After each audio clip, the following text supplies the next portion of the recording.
sitôt lancé, sitôt bouclé. Mais combien de PME/PMI auront la chance d'être éligibles? De par les conditions draconiennes imposées, on attend de voir le nombre de choisis.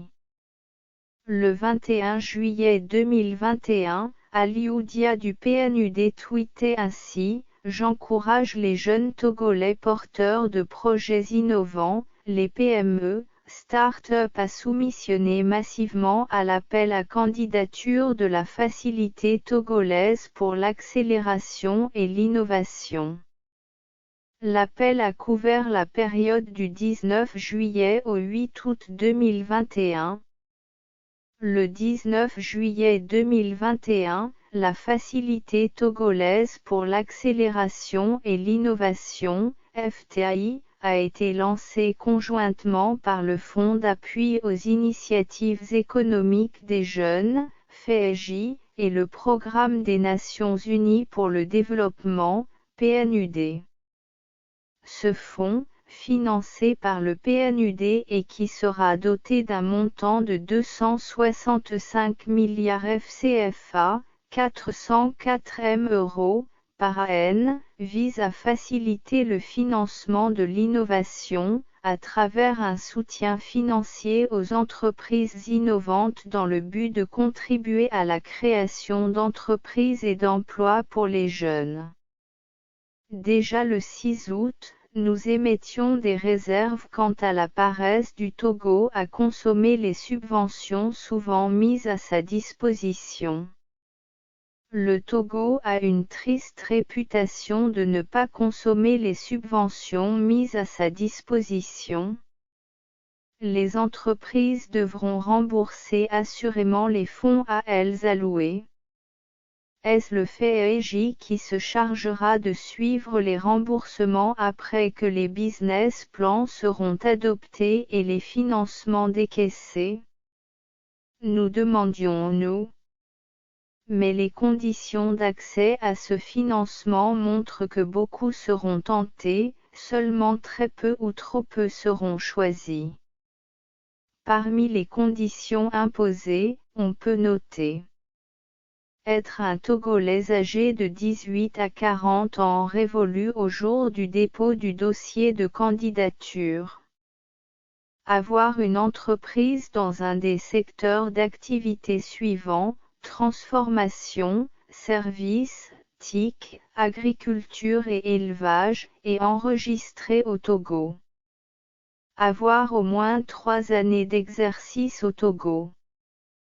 Prouver un chiffre d'affaires annuel compris entre 30 millions et 1 milliard FCFA.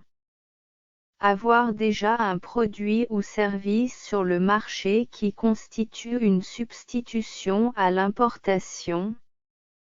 Présenter un projet bankable via un plan d'affaires.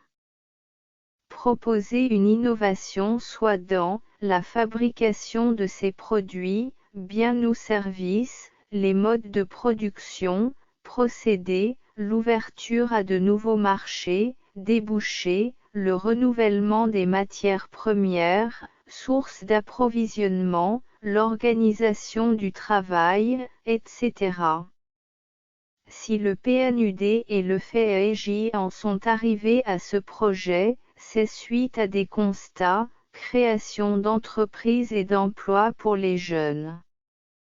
Mais dans les conditions, il est exigé au moins 3 années d'exercice au Togo, ce qui veut dire que les entreprises sont déjà créées. La preuve, on parle de chiffre d'affaires annuel compris entre 30 millions et 1 milliard FCFA. Ensuite, il n'apparaît nulle part le nombre d'emplois que l'entreprise compte créer avec cette subvention. Or, il est écrit que ce fonds, financé par le PNUD et qui sera doté d'un montant de 265 milliards FCFA, 404 M € par an, vise à faciliter le financement de l'innovation, à travers un soutien financier aux entreprises innovantes dans le but de contribuer à la création d'entreprises et d'emplois pour les jeunes.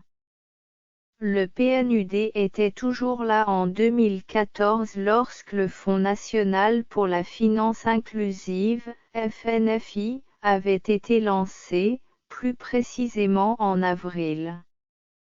À ce jour, bien malin qui pourra oser un chiffre exact du montant total investi dans ce machin. Et pourtant, pendant de longues années, le budget du Togo a été mis à contribution pour financer ce projet.